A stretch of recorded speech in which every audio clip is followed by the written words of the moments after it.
মোবারক। বাংলাদেশের বাইরে পৃথিবীর বিভিন্ন প্রান্তে যেখান থেকে চ্যানেলে দেখছেন, আপনাদের সকলকে পবিত্র ঈদ উল ফিতরের শুভেচ্ছা এবং ঈদের বিশেষ তৃতীয় মাত্রা দেখবার জন্য সাদর আমন্ত্রণ। দর্শক, ঈদের বিশেষ তৃতীয় মাত্রার বৈশিষ্ট্য আপনারা জানেন যে প্রধানত রাজনীতিবিদদের এবং সেই সঙ্গে সমাজের বিশিষ্টজনদের আমরা উপস্থাপন করি তাদের পরিবারের সদস্যদের সঙ্গে, এবং এর কারণ আমি বহুবার আপনাদের সামনে এই অনুষ্ঠানে উপস্থাপন করেছি। আজকে আর সময় অভাবের কারণে একই কথার পুনরাবৃত্তি করতে চাই না। চলুন শুরুতে পরিচিত হই। আজকে আমার অতিথিকে, আমার বাইরে যিনি বসা আছেন, তিনি অত্যন্ত সজ্জন, শিক্ষিত, স্বনামধন্য একজন ব্যবসায়ী বাংলাদেশের। সবচেয়ে বড় কথা যে বাংলাদেশের অবকাঠামো খাতের উন্নয়নের একজন পুরোধা ব্যক্তিত্ব, এবং তার মধ্যে অন্ধকার থেকে আলোয় নিয়ে আসবার জন্য যে বিদ্যুৎ খাত, যেটি নিয়ে বহু কথাবার্তা অতীত হয়েছে, এখন কথাবার্তা বলার মাত্রা অনেকখানি কমে এসছে, সেক্ষেত্রে প্রাইভেট সেক্টরের থেকে যিনি অত্যন্ত গুরুত্বপূর্ণ ভূমিকা পালন করেছেন, সামিট গ্রুপের চেয়ারম্যান মোহাম্মদ আজিজ খান আমার বায় বসা, এবং তার সঙ্গে ডানে রয়েছেন তার কনিষ্ঠা কন্যা আজিজা আজিজ খান। স্বাগত আপনাদের দুজনকে স্টুডিওতে। শুরুতেই আপনাদের কাছ থেকে দর্শকদের জন্য ঈদের শুভেচ্ছা, মিস্টার আজিজ খান। ঈদ মোবারক। জিলুর ভাই, অনেক ধন্যবাদ এখানে ডেকেছেন। ঈদের শুভেচ্ছা। ঈদ একটা বিরাট আনন্দের বিষয়, কারণ এটা সবাই মিলে করে। আমাদের ইসলামিক ধর্মে এবং সামাজিকভাবে এটা একটা বিরাট বড় আনন্দের বিষয় হয়ে গেছে। আনন্দ বলতে সবাই মিলেমিশে থাকার ভিতরে একটা বিরাট বড় আনন্দ আছে। আনন্দ বলতে যখন মিলন ঘটে, যখন সবাই একসাথে থাকে, তখনই আনন্দ হয়। একাকিত্বে কোনো আনন্দ নেই। একাকিত্বে চিন্তা থাকতে পারে, বড় চিন্তা হতে পারে একাকিত্বে, কিন্তু আনন্দটা সবসময় অনেককে নিয়েই করতে হয়। যেরকম স্টেডিয়ামে গেলে, আজকাল বাংলাদেশ দিচ্ছে, স্টেডিয়ামে গেলে একরকমের আনন্দ, আর একা একা টেলিভিশনে দেখার ভিতরে অন্যরকম একটা আনন্দ থাকতে পারে, কিন্তু বেশি আনন্দ হয় যখন আপনি মাঠে গিয়ে খেলা দেখেন, অনেক লোকের সাথে থাকতে পারছেন। ঈদ আমার জন্য অনেকটা ওরকম মনে হয়। ঈদের সময় সবার সাথে দেখা হয়, সব লোকজন আসে। এই যে ঈদের আগে এত শপিং সেন্টার হলো, এত দোকানপাট হলো, এত কেনাবেচা হলো, আবার ঈদের দিন সবার সাথে শুভেচ্ছা, সমাজের সমস্ত বিভেদ ভুলে যায়, সবাই মিলে থাকে। এই যে ইনক্লুসিভনেস, ঈদ যে আমাদেরকে সবাইকে এক করে দেয়, সমস্ত ভেদাভেদ সরিয়ে দেয়, এটা ভিতরে বিরাট একটা আনন্দ পাই। এই জন্য আমার ঈদটা ভাল লাগে বেশি, যে this removes all sorts of differences and it brings in an inclusive society, which is what we all should aspire for. এই জন্য ঈদের জন্য খুব আনন্দে আছি, খুব ভালো আছি। আর আজিজার শুভেচ্ছা দর্শকদের জন্য এটা আমরা নিয়ে নিই, তারপরে শুনবো যে ঈদ সম্পর্কে আজিজার ভাবনা এবং ঈদটা এবার কেমন কাটলো সেটিও শুনবার একটু চেষ্টা করব। আসসালামু আলাইকুম, ধন্যবাদ আমাদের আজকে এখানে ডাকার জন্য। ঈদ মোবারক, সবাইকে পবিত্র ঈদের শুভেচ্ছা জানাচ্ছি। ঈদের সময়টা আমার জন্য খুবই স্পেশাল। আমি সারা বছর অপেক্ষা করি ঈদ কবে আসবে। আমি আশা করি যে সবাইও তাদের ঈদ এভাবেই কাটাবে, অনেক খাওয়া দাওয়া করে, আত্মীয় স্বজনদের সাথে, বন্ধু বান্ধবদের সাথে ফুর্তি আর খুব হাসি খুশি হবে। তো ঈদ কেমন কাটলো এবার, মানে কেমন কাটছে আর কি? ঈদের আমেজ তো এখনো রয়ে গেছে। আমার জন্য ঈদ একটু বদলাই গিয়েছে। আমার 2 বছর আগে বিয়ে হয়েছে, তো এখন আমি দুপুর বেলা পর্যন্ত আমার শ্বশুর বাড়ির সাথে থাকি ঈদের দিন। তারপরে বিকালবেলার দিকে বন্ধু বান্ধবদের সাথে বের হই, আবার রাত্রেবেলায় আমার বাবা মার বাসায় যাই আমার হাজবেন্ডের সাথে। তখন তো এভাবে ঈদের দিনটা কাটে। আপনার ঈদের দিন? এবার আমার জন্য ঈদটা একটু সোমবার হয়েছে, একটু গম্ভীর ভাবে ঈদ যাপন করলাম। আপনার এখানে ঈদের সময় এরকম আরেকটাতে আমার আসার সুযোগ হয়েছিল গত বছর। তখন আমি বলেছিলাম যে ঈদে আমি আমার আত্মীয় স্বজন যারা, স্পেশালি যারা খুব মুরব্বী, তাদের কাছে বেড়াতে যাই। দিনের বেলাটা তাদের সবার সাথে দেখা করি। আমার চাচি, আমার ফুপু এবং আমার মামা। গত 1 বছরে আমার চাচি আর ফুপু ইন্তেকাল করেছেন, কাজে এবার খালি শুধু মামার কাছে যাওয়া। ওই জন্য একটা মনের ভিতরে এই ছিল যে আস্তে আস্তে মুরব্বী ঘুমতে ঘুমতে এখন আপনি মুরব্বী হয়ে যাচ্ছেন। মুরব্বী হয়ে যাচ্ছে, জি। ওটা একটা চিন্তার বিষয়। অনেক সময় আমার কাছে আনন্দ লাগে, চিন্তাও হয়, দুটাই হয়।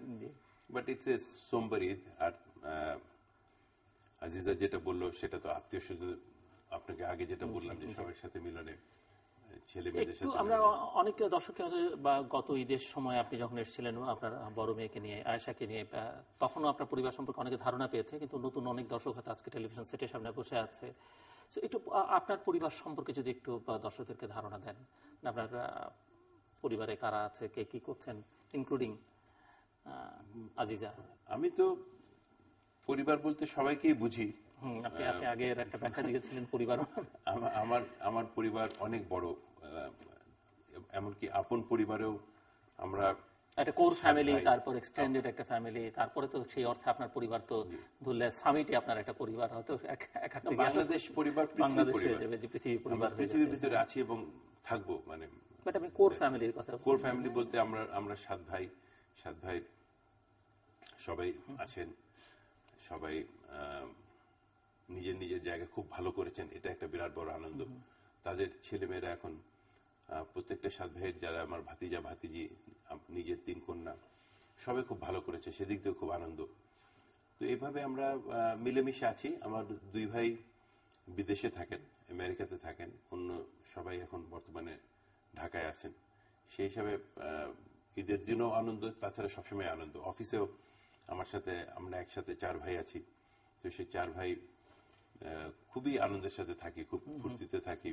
প্রত্যেকদিন দুপুরবেলা একসাথে খানা খাই, দুপুরের খাবার খাই ভাইদের সাথে, মেয়েদের সাথে। যারা যারা ডাইরেক্টর আছে তারা একটা রুম আছে আলাদা, সেখানে খাই। আবার খাবার আসে বাসার থেকে, সবারই খাবার বাসার থেকে আসে। এক একজনের এক রকম ডায়েটারি রেস্ট্রিকশনস হচ্ছে অ্যালং উইথ এজ, তো সেই জন্য সবার বাসা থেকে খানা আসে। তো ওখানে দেখা যায় যে ওই ডায়েটারি রেস্ট্রিকশনটা থাকছে না, কারণ অন্যান্যদের খাবার যার যখন যেটা পছন্দ হচ্ছে নিয়ে নিচ্ছে। আপনার জন্য যেটা রেস্ট্রিকশন আপনার বাসায় হয়তো সেরকম ভাবে আসছে, কিন্তু আপনি অন্য ভাইয়েরটাকে, জি মানে দেখা যাচ্ছে যে সবাই সবার ভালোটা নিয়ে নিচ্ছে। এবং সব জায়গা থেকে, আবার বাসা থেকে স্ত্রীরাও খুব ভালো, তারাও অনেক বেশি করে খাবার পাঠায়। মানে একজনের সমান খাবার পায় না, সবাই 2-3 জনের সবার খাবার পাঠায়। কাজেই কোনো বন্ধু বান্ধব আপনি যদি কোনোদিন আসেন, আমরা বাধিত হব। তাহলে পরে লাঞ্চের সময় আসলে পারে 1টা থেকে 2টার ভিতরে আসেন যদি, তারপরে একসাথে লাঞ্চ খাবেন। আপনার আবার স্পেশাল অ্যালাউয়েন্স থাকবে যে আপনি যে কোনো খাবার যতখানি ইচ্ছা খেতে পারেন। এটা এনি গেস্ট দ্যাট কাম তাদেরকে বলে যে আপনার সমস্ত খাবারের উপর অধিকার রয়েছে। সো আপনার স্ত্রী এবং 3 কন্যা সম্পর্কে যদি একটু ধারণা দেন, কে কি করছে? ইতিমধ্যেই বোধহয় নাতিও আপনার। জি আমার প্রথম সব মিলে ধারণা দেন যে স্ত্রী কি করছেন, কন্যারা কে, আমার স্ত্রী জামাতারা কি করছেন? আমার স্ত্রী ঘরকন্যাই করেন। উনি খুব আমাকে পর্যন্ত আসার পিছনে, behind every man's success there is a lady, and in my case that is my wife, Anjuman Aziz খান। উনি খুবই সজ্জন এবং ভালো একজন মানুষ, আমি যতদূর দেখেছি, যতটুকু দেখেছি আর কি। জি, আমাদের প্রায় 35 বছর বিবাহ হয়েছে। 35 বছর ধরে উনি আমাকে দিক নির্দেশনা দিচ্ছেন, আমাকে পরিচালনা করেন উনি। এবং আমি এটা মনের থেকে বলছি, এটা ওনাকে বাড়ায় কিংবা ছোট করার জন্য না, বাড়ানোর জন্য বলছি না, একেবারে সিনসিয়ারলি বলছি। উনি পরিচালনা করেন, আমার 3 কন্যাকে লেখাপড়া শিখিয়েছেন, এবং আই এম ভেরি হ্যাপি যে আমার 3 কন্যাকে উনি সর্বোচ্চ শিক্ষায় শিক্ষিত করেছেন, যেটা পৃথিবীতে অ্যাভেলেবল সেখানে। আমার প্রথম মেয়ে MBA করেছে কলাম্বিয়া ইউনিভার্সিটি থেকে, আয়শা, যে এখন আমাদের ফাইন্যান্স ডাইরেক্টর। আমার দ্বিতীয় মেয়ে PhD করছে লতে, এই সেপ্টেম্বরে ইনশাল্লাহ she will be doctorate holder in law from SWAS, school of oriental and African studies. Aziza university college London থেকে গ্রাজুয়েশন করেছে ইকোনমিক্স অ্যান্ড বিজনেসের উপরে, এখন চার্টার্ড অ্যাকাউন্টেন্সি করছে, ওর অ্যাকাউন্টেন্সি শিখছে উইথ ACCA, একটা ইংলিশ গ্রুপের সাথে। তো কাজেই সেদিক দিয়ে সব খুব খুশি আছি। বড় মেয়ের নাতি হয়েছে। নাতি বলতে তো আমার নাতনির বয়স 6 বছর। সে আমাকে এত ভালোবাসে যে সে আমাকে বিয়ে করবে। সে হঠাৎ করে যখন 4-5 বছর বয়স, তখন সে বলছে যে সবার বিয়ে হয়, ওর যখন বিয়ে হচ্ছে তখন 2 বছর আগে ওর বিয়ে হয়েছে, সেও বিয়ে করবে। এত কাপড় চোপড়, এত বিয়ে করবে কাকে? আপনাকে করবে? তখন লোকজন ওকে যে টেক কেয়ার করে, সেই মেয়েটা ও বিয়ে করতে চাচ্ছে, ইট ইজ এম্বারাসিং, গায়ে পড়ে ফেলে বিয়ে করে ফেলবে, তুমি তোমার নানারে বিয়ে করো। তারপর থেকে সে একেবারে আমাকে বিয়ে করবে। আমিও খুশি যে ঠিক আছে বিয়ে করি, বুঝছেন। তো একমাত্র বিবাহ যেটাতে নাকি প্রথম স্ত্রী কোনো মাইন্ড করে নাই, উনি উপস্থিত ছিলেন, দুজনকে একটা ফাংশনের মতন করে আমাদের মিষ্টি টিষ্টি খাওয়াই দিচ্ছে। So we had a very lovely time. ওরাও প্রেজেন্ট ছিল। তো সেটা, তারপরে আমার এক নাতি হয়েছে সে কি আয়েশার? আরশান, আয়েশার ছেলে আরশান। তারপরে তো একেবারে কি বলবো, নানা নানা বলতে বলতে আসা শুরু করে। বাসায় এসে প্রথমে এসে 20-30 সেকেন্ড নাচে, নানা নানা নানা নানা বলে নাচতে থাকে সামনে। তো ওটা দেখে পরাণটা একদম ভরে যায়, মানে আমার হৃদয় পূর্ণ হয়ে যায় যে আমাকে এখনো কেউ এরকম ভাবে ভালোবাসে। আমাকে দেখে আর কারো কাছে যাবে না, আমাকে দেখলে পরে আমার হাত ধরে সে অন্য জায়গায় নিয়ে যাবে, চলো নানা। গাড়িতে যে উঠি, গাড়ি চালানোর শখ, আমার কোলে বসে গাড়িতে হর্ন টর্ন দেবে, এগুলি তার। আই এম ভেরি হ্যাপি, আলহামদুলিল্লাহ, আল্লাহ তাআলার অসীম করুণা, খুব শান্তিতে আছি, খুব শান্তিতে থাকুন, সেটা আমাদের প্রত্যাশা। আজিজার কাছ থেকে একটু শুনি বাবা সম্পর্কে। বাবা সম্পর্কে আমার অনেক কিছু বলার আছে, কিন্তু সবচেয়ে প্রথমে তো বাবাই। তারপরে আমি বলবো আমার বাবার নাম যেটা আজিজ, যেটা মানে প্রিয় বন্ধু। আমার বাবা সত্যি আমার খুবই প্রিয় একটা বন্ধুর মতন। আমি সবকিছুই সবসময় তার সাথে শেয়ার করতে পারি, কখনো কোনো সমস্যা হলে ফ্রিলি কথা বলতে পারি, সবসময় পরামর্শ দেয়। এটাই আমার বাবার সাথে আমার রিলেশনশিপটা এরকমই। আর বাবার বাইরে বাবার যে অন্য জগৎ, সেই সম্পর্কে, কর্মজগৎ বা সেই সম্পর্কে ব্যবসায়ী হিসেবে কেমন মনে হয়, বস হিসেবে কেমন মনে হয়? বস হিসাবে বাবা খুবই ভালো, খুবই বড় দৃষ্টি দিকে সবকিছুর দিকে তাকায়, আর এটা থেকেও আমরা অনেক শিখতে পাচ্ছি। ব্যবসায়িক হিসাবে আমার মনে হয় আমার বাবা যেসব কাজ করছে সবই সে চেষ্টা করে খুবই ভালো কাজ করতে, যেগুলি সমাজের জন্য খুবই ভালো, সবার জন্য যেগুলি খুবই ভালো, যেগুলি খুবই ইনক্লুসিভ ভাবে সবার সাথে কাজ করতে পারে যেগুলি। আর যেটা আমার বাবা এরকম কাজ আমরা করতে চেষ্টা করি যেগুলি একটা সমান সুযোগ চেষ্টা করে সমাজে সবাইকে দেওয়ার জন্য। এভাবেই বলবো ব্যবসায়ী হিসেবে। এরকম বাবার সঙ্গে কার সম্পর্ক বেশি ভালো, আপনার না অন্য দু বোনের বা অন্যদের মধ্যে কারো? আমার মনে হয় আমাদের তিনজনেই একটু ভিন্ন ধরনের রিলেশনশিপ। আমি যেটা বলবো আমারটা হচ্ছে কি একটা বন্ধুত্বপূর্ণ, একটু বন্ধুত্ব। আমাকে ছোটবেলা থেকে শাসন করতে বেশি আমার মাও না, আমার বাবাও না, আমার বোনরা বেশি। তো আমি বলবো আমার দুইজন বাবা মার সাথে দুইজনের সাথে খুবই আমি ক্লোজ, আর দুইজনই আমার বন্ধুর মতন। আর আমার বড় বোন মনে হয় এখন আমার বাবাকে বেশি শাসন করে যতটুকু দেখি, আর আমার মেজ বোন হচ্ছে কি আসলে খুবই মানে মেয়ের মতো, যেটা বলা যায়। তো একজন বন্ধুর মতো, একজন মেয়ের মতো, আরেকজন মায়ের মতো শাসন। কিন্তু ওনার মায়ের সঙ্গে বোধহয় আপনার চেহারার মিল বেশি। না, ধন্যবাদ। আমি জীবনেও আমার দাদির সাথে দেখা হয়নি, তো কিন্তু যা ছবি টবি দেখি জি মনে হয় একই রকম আছে, কিছু একটা মিল আছে। সেজন্য বাবার কাছ থেকে আলাদা কোনো মানে অন্যরকম একটা ভালোবাসা, এক্সট্রা কেয়ার? না, ওরকম কিছু না, কিন্তু সবসময় বলে যে হ্যাঁ, যদি কেউ আমাকে হঠাৎ কখনো যদি কেউ প্রশংসা করে চেহারা নিয়ে, তখন বলবে হ্যাঁ আমার মতনই তো দেখতে, তাহলে তো হবে, এটাই বলে সবসময়। সো ঠিক তো বোধহয় আমি শুনেছিলাম যে আপনার মায়ের মতো দেখতে। না, আমার তো একটা অন্যরকম আছে, ও ছোট মেয়ে হিসাবে I am very fond of her. ওকে খুবই বেশি, মানে ওই যে আমার নাতিদের পরেই ওর স্থান ইন টার্মস অফ লাভ। আর ওর চেহারা আমার মায়ের মতো। এটি নাতি নাতনি হয়ে গেলে ছেলে মেয়ের প্রতি এটা অনেকটা কমে গিয়ে সেটি নাতি নাতনিদের উপরে পড়তায়, ওইভাবে বলবো না, লাভ মুভস ডাউনওয়ার্ডস। তো এখন ও তো মানে যেরকম আয়েশার কথা বললো, Ayesha does not require my support in that sense. তারপরে মেজুমে পিএইচডি করছে, এখন লতে পিএইচডি করছে, ওকে আর আমি কি বলবো, কিছুটা ভালোবাসা ওকে এক্সপ্রেস করতে পারি এখনো, যে এরকম করো ওরকম করো, পড়ছে টড়ছে অ্যাকাউন্টেন্সি, তো সেই হিসাবে ভালোবাসা নিচের দিকে যায় না। কিন্তু যেটা বলছিলাম যে আনন্দটা হলো, ওকে কেউ যদি বলে খুব সুন্দর, তাহলে পরে ও যেটা বললো আমাকে, আমার ওই যে ফুপুটুকুরা বলতো যে খুব সুন্দর হচ্ছে, একেবারে তোর মায়ের মতন। আমি বলতাম তার মানে তো আমার মতন হতে হবে, তাহলে তো আর আঞ্জুর মতন মানে আমার ওয়াইফের মতন হতে পারে না, because if she's looking like my mother, I can be looking like my mother as well. তো এইভাবে ভালোই আছি, মজায় আছি। ওর সম্পর্কে একটু শুনেও তো আপনার সম্পর্কে বললো। সো মেয়ে হিসেবে ওকে আপনি এখন যদি আপনার অফিস একজন কলিগ হিসেবে দেখেন, বা ওর ক্যারিয়ার ভবিষ্যতে কি করতে চায়, সব মিলিয়ে ওর সম্পর্কে আপনার একটু অবজারভেশন শুনি, ওর সামনেই বসে শুনি, ও শুনুক। আমার 3 কন্যাই ভালো। আমার ভাতিজিরা by the grace of God সবাই খুব ভালো হয়েছে। মানুষ হিসাবে ভালো হয়েছে সর্বপ্রথম, তারপরে শিক্ষিত হয়েছে।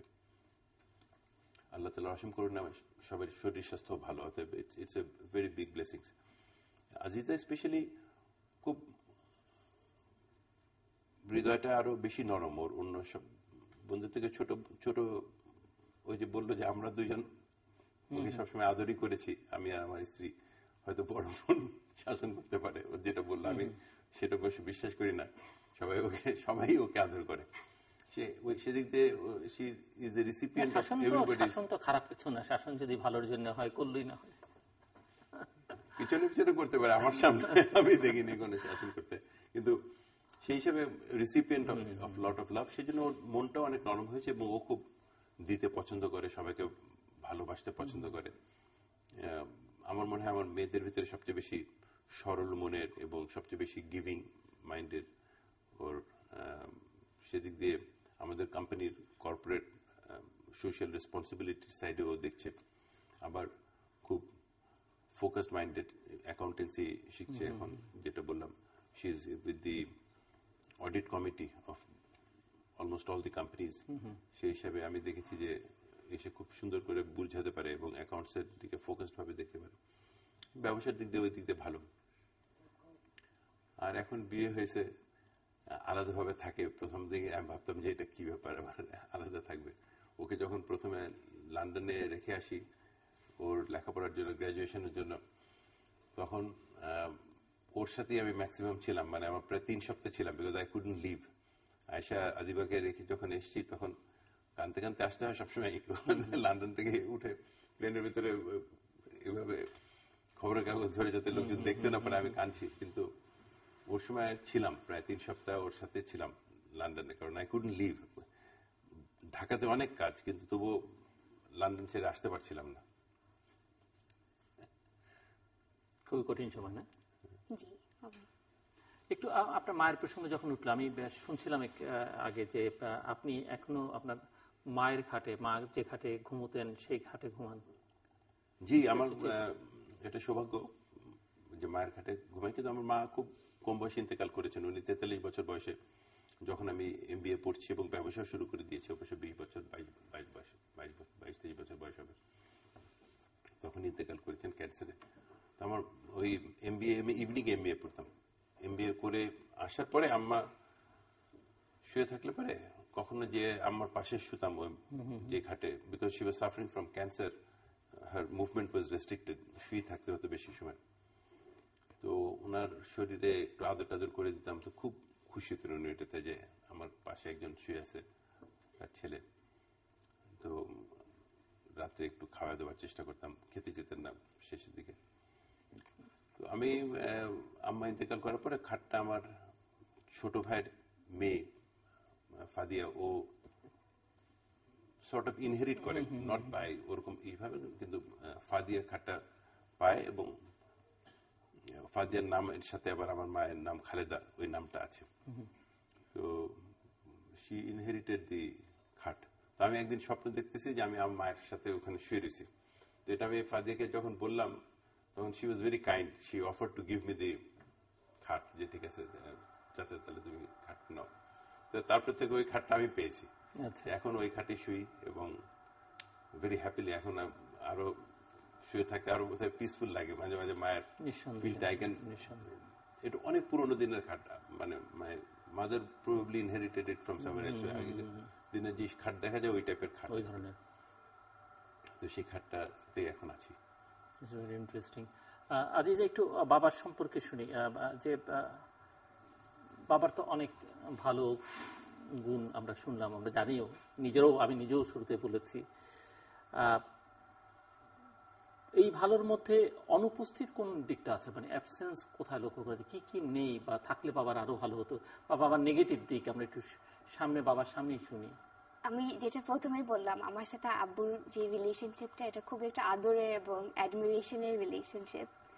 তো এটা আমার মনে হয় এটা ঠিক মন্দ কিছু না, কিন্তু একটা যদি নালিশ হতে পারে, আমার মনে হয় এটা গত 2 বছর একটু কমে গেছে। আমার বর যে আছে সে মনে হয় এই আদরের একটু অংশ নিয়ে নিচ্ছে। তো এটাই বলবো, একটা খারাপ কিছু না আমার মনে হয়, কিন্তু বাট একটু নালিশ আছে আপনার এটা এই আমার। নালিশটা তো হয়তো এরকম থাকতো, বর যদি ওই আদরটা না পেতো তখন হয়তো মনে হতো যে আমার বরকে আদর করছে না। অবশ্যই, মেয়েরা তো ইউজুয়ালি হ্যাঁ। চায় যে তার বরকে বেশি, তার চাইতে বেশি বরকে আদর করুক। জি অবশ্যই, এটা তো একদিক তো আছে, কিন্তু যেহেতু আমি যেটা নিয়ে বড় হয়েছি এখন ওটা একটু কমে গেছে, ওটা মিস করি So, খুব। চাওয়াটা কি যে মানে বরকেও বেশি বেশি আদর করুক, কিন্তু আমারটা আপনাকেও বেশি একটু, করুক, জি, আপনারটার মধ্যে ভাগনা বসে, এটা আলাদা একটা আদর। আলাদা একটা, এই কমপ্লেনের জবাব কি?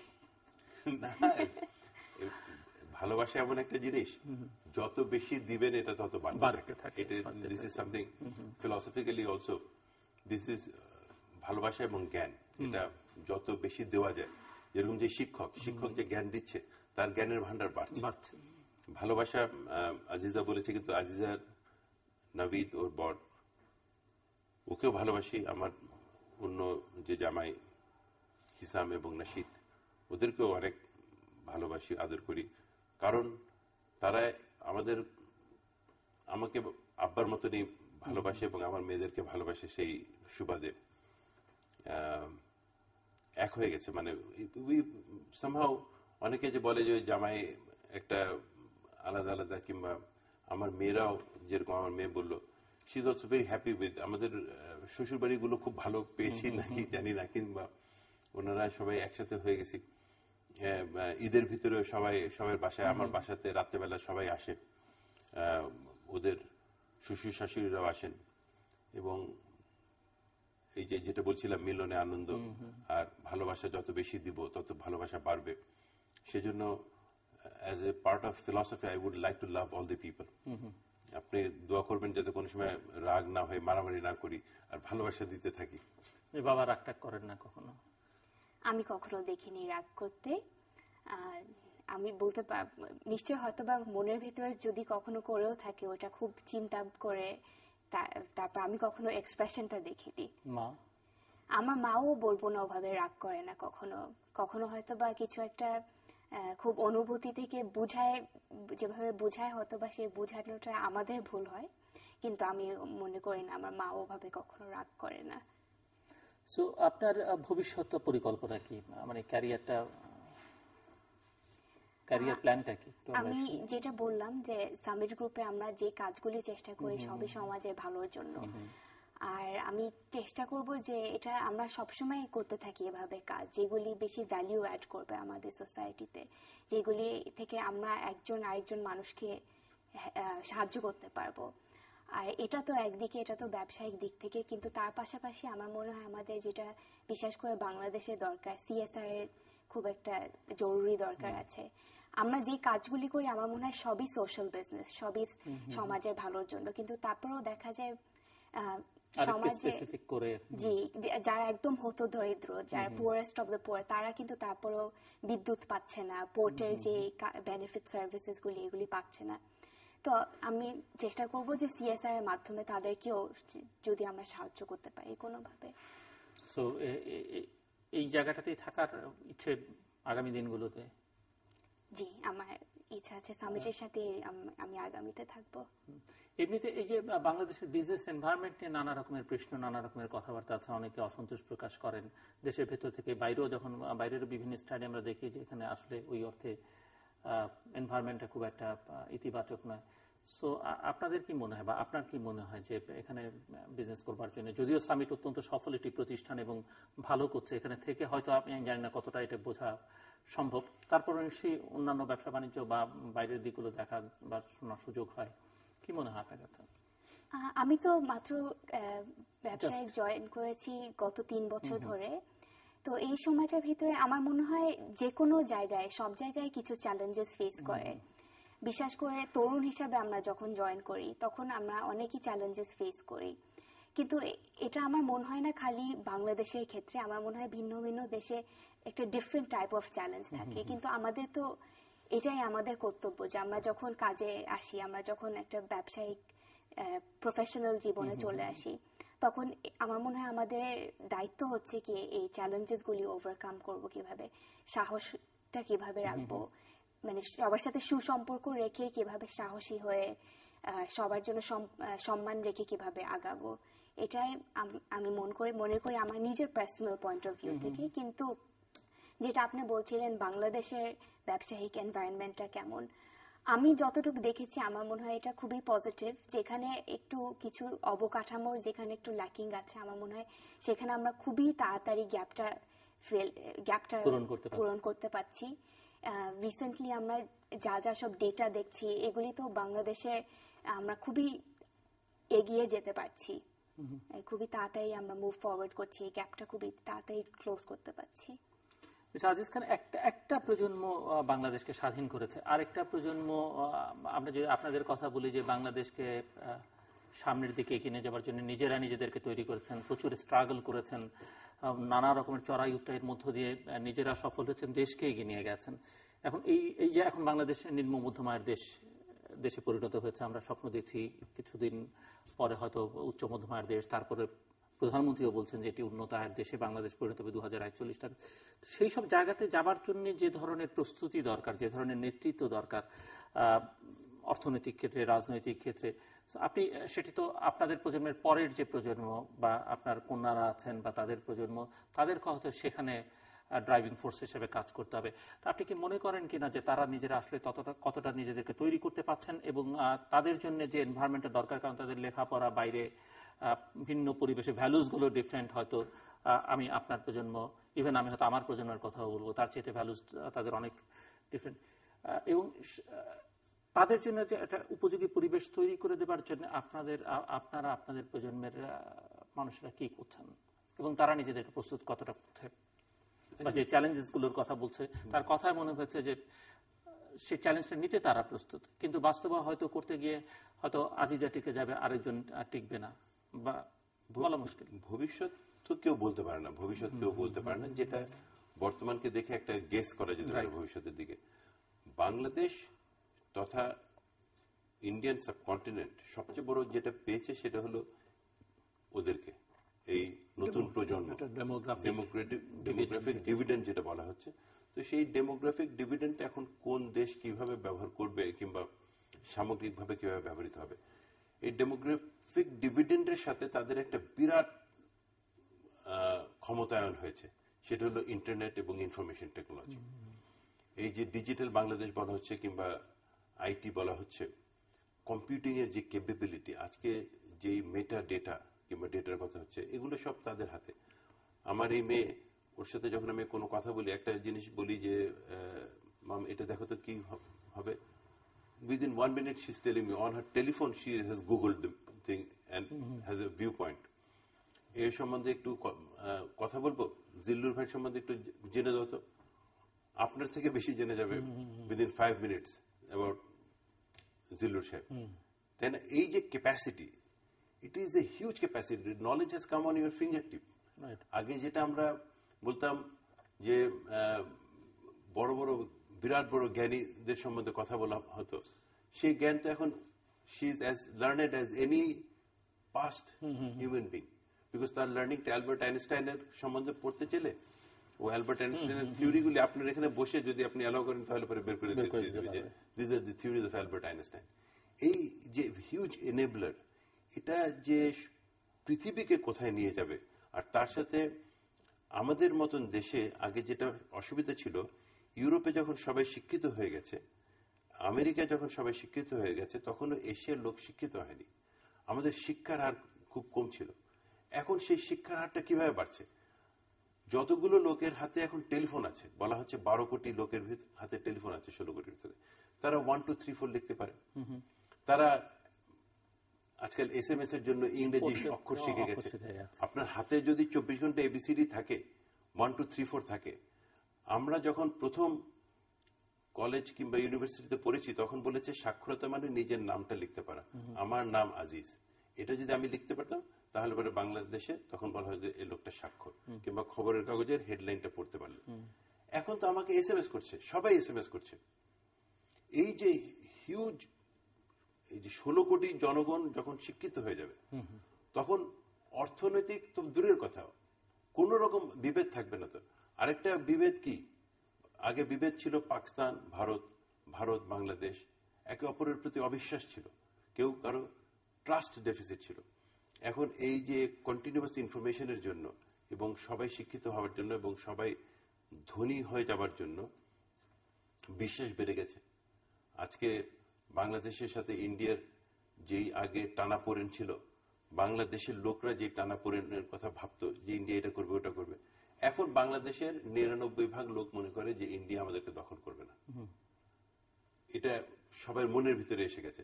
তাহলে কি ব্যবসাতেও দেখা যাচ্ছে যে আমরা একটা সমতার ভিত্তিতে যাচ্ছি। ইন্ডিয়া চায়নার সাথে বন্ধুত্ব করে ফেলছে, চায়না ইন্ডিয়ার সাথে বন্ধুত্ব করে ফেলছে, পাকিস্তানের সাথে মোদী সরকার দেখা করে একটা সমঝোতাতে আসার চেষ্টা করছে। এই যে একটা শান্তিময় বিশ্ব, যেখানে জ্ঞানের ভান্ডার খুলে দেওয়া হয়েছে, যেখানে একে অপরের প্রতি খেদ কমে গেছে, সেখানে সারা পৃথিবী এগিয়ে যাবে। সারা পৃথিবীর থেকে আস্তে আস্তে দুঃখ বেদনা এগুলো চলে যাবে এবং আনন্দ বাড়তে থাকবে বলে আমি দৃঢ়ভাবে বিশ্বাস করি। আজ যেটা শুনি আমরা, পারিবারিকভাবে অবসর কাটে কিভাবে? মানে ফ্যামিলির লোকজন সবাই মিলে আপনারা অবসর কাটান, অবসর সময়টা ছুটিটা কিভাবে কাটান? এটা বিভিন্ন সময় বিভিন্নভাবে কাটাই। আমরা প্রত্যেকবারই চাঁদ রাতের সময়, এটা আমার একটা খুবই প্রিয় সময়। এই সময়টা আমরা আমাদের ঘরে যারা চাচাতো বোন আছে, তারপর আমরা চাচিরা সবাই মিলে একসাথে হয়ে মেহেন্দি লাগাই। তো এবারও তাই হচ্ছে, ট্রাভেল করা হয় প্রচুর বাবার সঙ্গে পুরো ফ্যামিলি। বোধহয় এটা একটি আনন্দের বা শখের ব্যাপার। প্রতি বছরই ইনশাল্লাহ আমরা পুরো ফ্যামিলি মিলে বাইরে যাই। এবছর সেপ্টেম্বর মাসে মেয়ে পিএইচডি করবে, ওর পিএইচডি সবকিছু শেষ হয়ে যাবে ইনশাল্লাহ সেপ্টেম্বরে। তো সেপ্টেম্বর মাসের কত তারিখে যাচ্ছি আমরা? 22 তারিখে, 22শে সেপ্টেম্বর পুরো ফ্যামিলি লন্ডনে যাচ্ছি। লন্ডন থেকে অন্য কোথাও যাবো, তারপরে আবার ইউরোপের ভিতরে ওটা এখনো ডিসাইড করিনি যে কোনখানে যাবো বেড়াতে। তো আমার 3 কন্যা, 3 জামাই, নাতি নাতনি সবাই একসাথে থাকবো ওখানে, এই 7-8 দিন 9 দিনের মতো। বেশ মজা। এমনিতে বাংলাদেশের চলচ্চিত্র বা সঙ্গীত এগুলোর সঙ্গে কোনো সম্পর্ক, টেলিভিশন দেখা হয়? সম্পর্ক আছে, কিন্তু বেশিরভাগ আধুনিক দিকটার দিকে আছে। যেরকম আমি বাপ্পা মজুমদারের গান খুবই পছন্দ করি। ছোটবেলা থেকে আয়ুব বাচ্চুর গান শুনলে আমি মানে একটা গান 12-13 বারও শুনেছি। কোনটা? প্রিয়তমা মেঘ। এটা বের হয়েছিল 2011 সালে, তখন নাম্বার 1 হয়েছিল সেই বছর। ওটা মনে হয় আমি ইউটিউবে ভিডিওতে দেখেছি, আবার রেডিওতেও যখন আসে এখনো শুনি। ওটা আমার খুবই একটা প্রিয় গান। তো এটা তো হচ্ছে কি গানের দিক থেকে। নাটক বলবো অবশ্য অতটা দেখা হয় না, টিভি অতটা দেখা হয় না, কিন্তু গান অনেক শুনি আমি। ছবি তো নিশ্চয়ই? ছবি দেখা হয়, মানে খুবই যদি একটা জানি যে খুবই ভালো করেছে তখন ওটা দেখবো, কিন্তু অতটা তার এমনি দেখা হয় না। রাজনীতি করবার ইচ্ছা আছে? আমার মনে হয়, কারণ পরিবারে তো রাজনীতি আছে। জি আছে, আমার মনে হয় এটা একটা খুবই জরুরি অংশ আমাদের জন্য, কিন্তু আমার মনে হয় আমি হয়তো বা না, রাজনীতির ভিতরে ঢুকবো না। মানে কারণ কি এমনিতেই মানে বোঝার জন্য রাজনীতির প্রতি কোনো বীতশ্রদ্ধা ভাব আছে না এমনিতেই? কোনো বীতশ্রদ্ধা ভাব নিয়ে আমার মনে হয় আমি যেরকম ধরনের মানুষ, আমার মনে হয় রাজনীতি করার জন্য একটা খুবই এক ধরনের মানুষ হতে হয়। আমার মনে হয় সেটা হয়তো আমার ভিতরে ল্যাকিং আছে। কি ধরনের মানুষ হতে হয়? আমার মনে হয় তার খুবই মনটা বড় হতে হয়। এতগুলা রাজনীতি করার জন্য তো সে পাবলিক সার্ভেন্ট হয়ে যাচ্ছে, তো সে সবার জন্য কাজ করছে। আমি জানি না আমি কি সেটা জীবন আমার খুবই ইচ্ছা থাকলেও হয়তো বা পারবো না অতটা। বাবা তো সারা পৃথিবীর মানুষকে নিজের পরিবার ভাবছেন। আমার বাবা যেটা বলে সবসময়, সে খুব পাবলিক ইন্টারেস্টের জন্য কাজ করে। আমি চেষ্টাই করতে থাকবো অতটা দূর পর্যন্ত যাওয়া। মানে চেষ্টাটা আছে, বড় বোনটা তো বাবাও বলেছেন, তো সবই আছে, কিন্তু কনফিডেন্সটার যে সেটা পারবেন কিনা সেই জায়গায় বোধহয় একটা ঘাটতি আছে। আচ্ছা, বাবাকে ঘিরে মজার কোনো কথা আমরা শুনতে পারি এখানে? বা বাবা সম্পর্কে জানে না মানুষ, ঘনিষ্ঠজনরা জানেন না, আমরা কিছু শুনতে পারি? আমার মনে হয় আমার বাবা খুবই সত্যবাদী, সবসময় সবাইকে বলছে, কিন্তু হয়তো বা যেটা বাইরের মানুষরা না জানে সেটা হচ্ছে কি আমার বাবা খুবই গান গেতে পছন্দ করে। ইনফ্যাক্ট আমার বাবা ছোটবেলা থেকেই সবসময় বলতো আমাদের জন্য গান গেতো, কবিতা বলতো, আর বলতো সে হচ্ছে কি পাখির মতো, কেউ না শুনতে চাইলেও তবুও সে গেতেই থাকবে।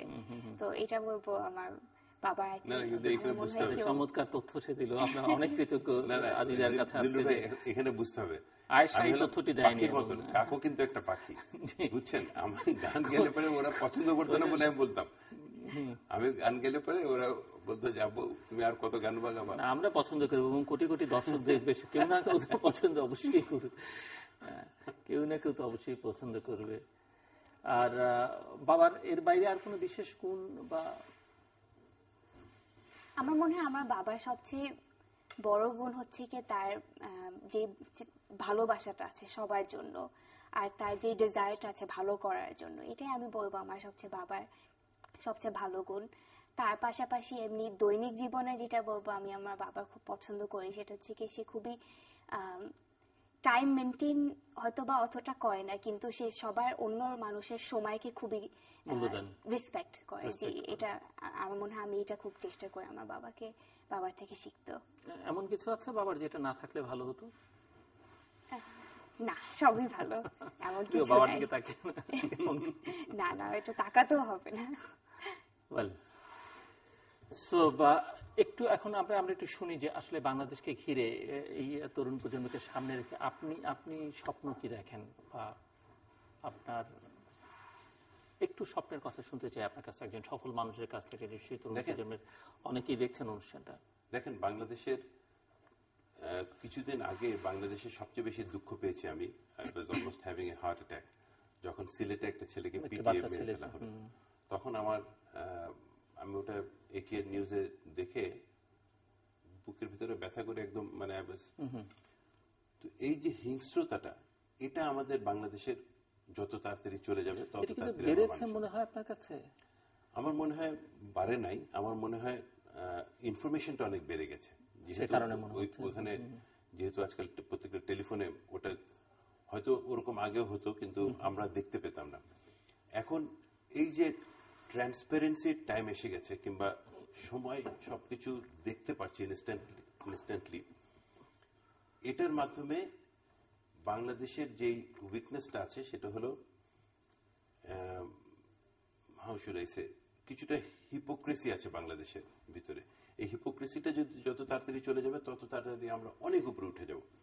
হিপোক্রেসি মানে মানুষজন লুকে লুকে যেরকম মারধর করে, সমাজের ভিতরে অনেক ফারাক আছে। মানে আমরা আমাদের বাসাতে যে সমস্ত লোকজন আছে তাদেরকে অনেক সময় আমরা চেয়ারে বসছে না, আমাদের সাথে এক খাবার খাচ্ছে না। আমাদের ধর্মেও বলছে যে এক খাবার খেতে হবে, ধর্মেও বলছে যে একসাথে থাকতে হবে। কালচারালি আমরা এটা ইনহেরিট করেছি, মেনে নিতে পারছি না এরকম। এইগুলো যখন চলে যাবে, যখন আমরা 16 কোটি লোকের পূর্ণ দমে কাজ ব্যবহার করতে পারবো দেশের জন্য, দশের জন্য, তখন দেশটা খুব তাড়াতাড়ি উন্নতি হয়ে যাবে। আমি আশা করি, মাই ড্রিম, আপনি বলেছেন যে এমন একটা ওই যে ইনক্লুসিভ সোসাইটি, একটা সেলফিশ রিজন আছে। দেখেন, আজকের থেকে 40-50 বছর আগে পৃথিবী জোড়া মহিলারা কাজ করতো খুব কম, সেই জন্য কিন্তু পৃথিবী ক্ষতিগ্রস্ত ছিল। কারণ অর্ধেক যদি কাজ না করে তাহলে তো সেই কাজটা হচ্ছে না, সেই ডেভেলপমেন্টটা হচ্ছে না। এখন পৃথিবী জোড়া বাংলাদেশেও নারীরা কাঁধে কাঁধ মিলিয়ে কাজ করছে, কিন্তু অনেকে অপরচুনিটি পাচ্ছে না, কারণ আমাদের এই সামাজিক বৈষম্য সেই অপরচুনিটিটা দিচ্ছে না। এই বৈষম্যটা আমাদেরকে দিতে হবে, আমাদের প্রজন্মকেও দিতে হবে। তাদের মনের ভিতরে যাতে ওই প্রেজুডিসটাই না তৈরি হয় যে একটা ফারাক আছে, মানুষে মানুষে ফারাক আছে, বড় লোক গরিব লোকের ফারাক আছে। এইগুলো যদি মনের থেকে চলে যায় তাহলে মনটা অনেক বড় হয়ে যাবে। মনটা অনেক বড় হয়ে গেলে সবাই কাজ করতে পারবে, আর সবাই যখন একসাথে কাজ করতে পারবে তখন এই পৃথিবীতে বাংলাদেশ কোথায় চলে যাবে। বিকজ দেখেন, আপনি সবাই একসাথে কাজ করে বাংলাদেশের ক্রিকেট টিম কি করছে, আমরা 3টা পৃথিবীর শ্রেষ্ঠ টিমকে গত 3-4 মাসে হারিয়ে দিলাম, ইন্ডিয়া, পাকিস্তান, সাউথ আফ্রিকা। এইরকম যদি ইংল্যান্ডকে হারিয়েছি, আপনি যদি সাইজ দেখেন, এক একজনের ফিজিক্যাল সাইজ যে ম্যাটার করে না, সেটা কিন্তু এরা প্রমাণ করে দিয়েছে যে ফিজিক্যাল সাইজ ম্যাটার করে না। আপনি যদি প্রত্যেকটা সাউথ আফ্রিকানকে নিতেন আর প্রত্যেকটা বাংলাদেশিকে নিতেন, টোটাল মেজার করতেন, তাহলে দেখতেন যে they are 20-25% less in weight, in height and other things. পিটায় শেষ করে দিচ্ছে। পাকিস্তানিদের ইন্ডিয়াকে। তো সেভাবে আমরা যদি আমাদের সমস্ত বাংলাদেশের জনগণ, ছেলে মেয়ে, গরিব বড়লোক, এই স্তরভেদ ভুলে একসাথে কাজ করতে পারি, শান্তিতে থাকবো সবচেয়ে প্রথম, অনেক উৎপাদন বৃদ্ধি হবে এবং অনেক আনন্দে থাকবো সবাই মিলে। চমৎকার। আজিজ, আমরা অনুষ্ঠান একেবারে শেষ প্রান্তে, এবং এই অনুষ্ঠানে যারা ঈদের সময় আসেন তাদের কিছু না কিছু পারফর্ম করতে হয় দর্শকদের আনন্দ দেওয়ার জন্য। ঈদের অনুষ্ঠান যেহেতু আনন্দের অনুষ্ঠান, সো বাবা তো গান গাইবেনই, কারণ আজকে তার উপায় নেই, কারণ মেয়ে বা মা যাই বলি না কেন জানিয়ে দিয়েছেন। আপনি কি করবেন? আমার মনে হয় আমার বাবা যে কথাগুলি বলছিল যে কার ভিতর আর পার্থক্য থাকবে না, সেই কথাগুলি অনুযায়ী আমি তাহলে আমার মনে হয় সবচেয়ে অ্যাপ্রোপ্রিয়েট গান হবে যদি আমি গাই আমরা সবাই রাজা। প্লিজ। তাহলে আমি রিকোয়েস্ট করবো আপনারা আমার সাথে একটু জয়েন করেন। আমরা সবাই রাজা আমাদের রাজার রাজত্বে, নইলে মোরা রাজার সনে মিলব কি সত্যে, আমরা সবাই রাজা। এবার আপনার বলেন, আপনি তো গায়ক। আমি তো যেটা বলছে সেটা ঠাট্টা করে বলছে, মানে আমি গান গাইতাম, ওরা সবাই বলতো যে আব্বা পুরো গানটাই গাওয়া, এরকম অবস্থা যে আর গান গাও না, এরকম খারাপ গান গাই। আমি একটা আপনার এটা জেনে আমি একটা কবিতা সাথে নিয়ে আসছি, আমার যে কবিতাটা one of my most favourite কবিতা, মানে গানও কবিতা, রবীন্দ্রনাথ ঠাকুরের। অন্তর মম বিকশিত করো অন্তরতর হে, নির্মল করো উজ্জ্বল করো সুন্দর করো হে, জাগ্রত করো উদ্যত করো নির্ভয় করো হে, মঙ্গল করো নিরলস নিঃসংশয় করো হে, যুক্ত করো হে সবার সঙ্গে মুক্ত করো হে বন্ধ, সঞ্চার করো সকল কর্মে শান্ত তোমার ছন্দ, চরণ পদ্মে মম চিত নিস্পন্দিত করো হে, নন্দিত করো নন্দিত করো নন্দিত করো হে। অনেক ধন্যবাদ আজিজ খান এবং মোহাম্মদ আজিজ খান আমাদেরকে সময় দেওয়ার জন্য। দর্শক, কথা বলছিলেন সামিট গ্রুপের চেয়ারম্যান মোহাম্মদ আজিজ খান এবং তার কনিষ্ঠ কন্যা আজিজ খান। আজিজ খান যখন কথা বলেন, স্বপ্ন দেখাতে পছন্দ করেন এবং নিজে যে স্বপ্ন দেখান বা দেখেন তা নয়, সেটি বাস্তবায়ন করবার জন্য যে কর্মদক্ষতা দরকার সেটি তার মধ্যে আমরা দেখেছি। তার প্রতিষ্ঠানের সাফল্যের মধ্য দিয়ে সেটি প্রমাণিত। কন্যাদেরকে নিজের কাজের সঙ্গে যুক্ত করেছেন এবং তারাও সফলভাবে কাজ করছেন। মূল কথা যেটি শুরুতে তিনি বলেছেন যে মিলনে আনন্দ, ঈদের মাহাত্ম্য বর্ণনা করতে গিয়ে তিনি বলছিলেন যে মিলনে আনন্দ, এবং তিনি পুরো পৃথিবীটাকে, পুরো বাংলাদেশকে তিনি তার পরিবার মনে করেন। প্রতিটি মানুষের মধ্যে যদি এই ভাবনাটুকু আসে এবং প্রত্যেকের উপলব্ধিতে যদি এই বিষয়টা আসে, তাহলে পৃথিবীটা অনেক শান্তিময় হয়, এখানে হিংসা বিদ্বেষ অনেক কমে আসে। আমরা আশা করব যে প্রত্যেকেই পুরোপুরি হয়তো তার মতো করে সেটি চর্চা করা বা স্বপ্ন দেখা বা চিন্তা করা সম্ভব হবে না, কিন্তু ওই যে মিলনে আনন্দ আর একাকিত্বে চিন্তা, একা থেকে হয়তো চিন্তা করা সম্ভব, কিন্তু চিন্তার মধ্য দিয়ে কিন্তু সব সমাধান নয়। চিন্তাটাকে বাস্তবায়ন করতে হবে এবং বাস্তবায়ন করতে গেলেও আবার সবাইকে নিয়েই সেটি করতে হবে। কাজে এই ধারণাটা নিজেদের মধ্যে নেওয়া খুবই জরুরি। আমরা মোহাম্মদ আজিজ খানের তার কর্মজীবনের, তার প্রতিষ্ঠানের এবং সেই সঙ্গে তার পরিবারের সকলের সাফল্য কামনা করি। তাদের জীবন আরো সুখময় হোক, শান্তিময় হোক, এই প্রত্যাশা। দর্শক, আমাদের সঙ্গে থাকবার জন্য অসংখ্য ধন্যবাদ আপনাদের সবার জন্য শুভকামনা। ঈদ মোবারক।